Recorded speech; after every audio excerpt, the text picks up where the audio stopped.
guys, in today's video we're going to be making this heart-shaped R2-D2 cake topper.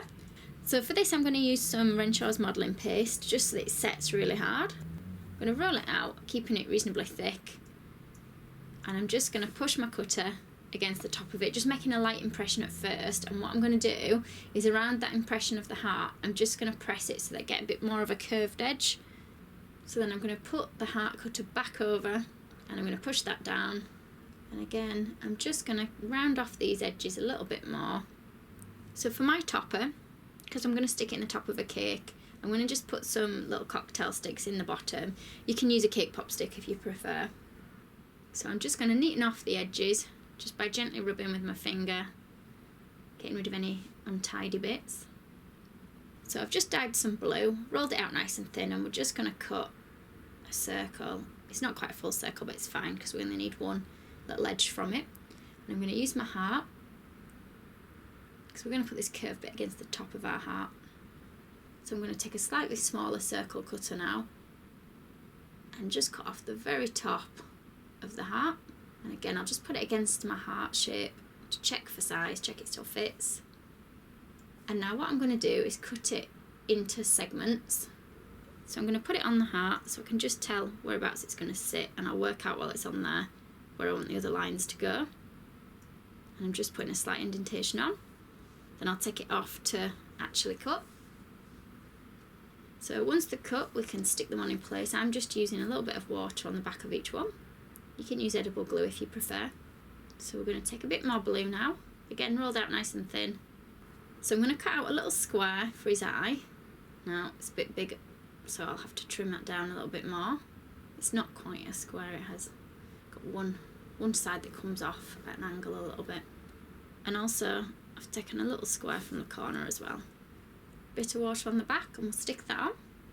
Another strip, this time a bit smaller for the bottom. Again, I'm going to cut this into sections, and I'm going to stick these just below the piece we've put on. And I'll do this again either side until I've filled that bottom bit from side to side. So on just one of the sections I've cut a square off the corner, and then I'm going to cut that square even smaller and stick it back in the gap that I originally took it from. So just using the knife, I'm just going to put a couple of little lines and indentations in for a bit more detail. So I've dyed some grey, and I'm just going to take a really small ball and push that in between my blue sections at the bottom. And then I'm going to take another ball of grey, a little bit smaller, and I'm going to push it on just using the handle of my paintbrush, which will give it a nice cupped effect. I don't know if you can see there. Push your balling tool into the centre of the blue square we've made. I'm going to make a little eye socket. Roll a small ball of black. Just make sure it fits nicely within the eye socket and give it a good push down. Another little ball of grey. This time I'm going to stick up to near the top. This time a little ball in red that's just going near the bottom there that we're just going to push on. I'm giving the eye a little highlight using some white now. So I've rolled a little ball and a small thin piece that we're just going to stick on there. I'm going to add some colour now. Now I've got this silver edible paint. I'll put links in the description box below to where I've got everything from as well so you can see. And I'm just going to add a small amount around the edges now. So it's only really subtle, I haven't put loads of the paint on my brush. It's more just to give it highlights. Get a little bit just on the corners of the blue. And now what I'm going to do is just darken it slightly with a dry brush, and I'm just using some of the Rainbow Dust's black.